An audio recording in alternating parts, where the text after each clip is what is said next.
नमस्कार दोस्तों, मैं हाजिर हूँ आज फिर एक बार आपके सामने कुछ प्रेरक बातों के साथ।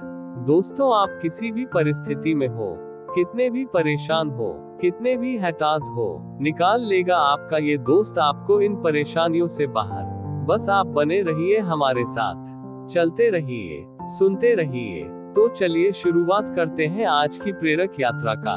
एक समय की बात है, गांव में एक गरीब परिवार रहता था।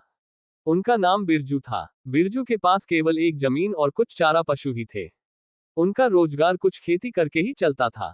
दिन भर मेहनत करते हुए भी उनकी आर्थिक स्थिति स्थिर नहीं थी। एक दिन बिरजू ने सभी अपने संगठनों को एक बारीकी से विचार करने का निर्णय लिया।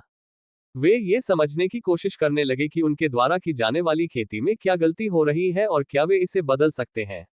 बिरजू ने अन्य किसानों से सलाह ली और खेती में नवीनतम तकनीकों का अध्ययन किया। उन्होंने बुनियादी बातों को समझा और भी इसे अपने क्षेत्र में लागू करने का निर्णय लिया। बिरजू ने खेती में सिंचाई की व्यवस्था स्थापित की और उचित उर्वरकों का उपयोग करने का निर्णय लिया। उन्होंने एक बेहतर खेती तकनीक को अपनाया जिसने उनकी उपज को बढ़ावा दिया। जीवन में अपार संघर्ष के बावजूद बिरजू ने एक नया रास्ता ढूंढ निकाला। वे अपनी उपज को नजदीकी शहरों और बाजारों तक बेचने का प्रयास किया। उन्होंने अपने उत्पादों को ब्रांडिंग और पैकेजिंग के माध्यम से आकर्षक बनाने का प्रयास किया। उनकी मेहनत और संघर्ष ने उन्हें अच्छे मूल्यों पर उपज बेचने का मौका दिया। शहरी लोग उनकी उपज की गुणवत्ता और आवश्यकता को महसूस करने लगे और खरीदारी के लिए उनकी खेती से प्रेरित हुए। धीरे धीरे उनकी खेती उन्हें संपत्ति का मालिक बना दी। वर्षों के बाद बिरजू ने अपनी जमीन का आकार बढ़ाने का निर्णय लिया और नए उचित तकनीकों का उपयोग करने का निर्णय लिया। वे एक बड़ी खेती उद्योग की स्थापना करने का सपना देख रहे थे।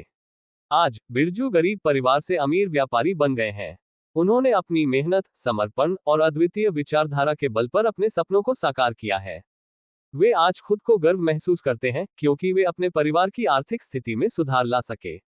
इस कहानी से हमें ये सीख मिलती है कि आपकी आर्थिक स्थिति केवल आपके पास कम काम करने वाले विचारों से ही नहीं, बल्कि आपके कर्म और संघर्ष से निर्धारित होती है।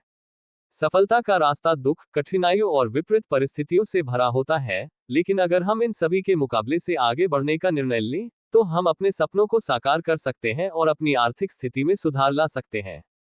ये कहानी हमें ये भी याद दिलाती है कि संपत्ति कमाने का सबसे महत्वपूर्ण तत्व हमारी सोच और दृष्टिकोण है। अगर हम अपने सपनों के पीछे दृढ़ता से खड़े रहें और संकल्प से काम करें, तो हम अपनी संपत्ति और सफलता को चुनौतियों से पार कर सकते हैं।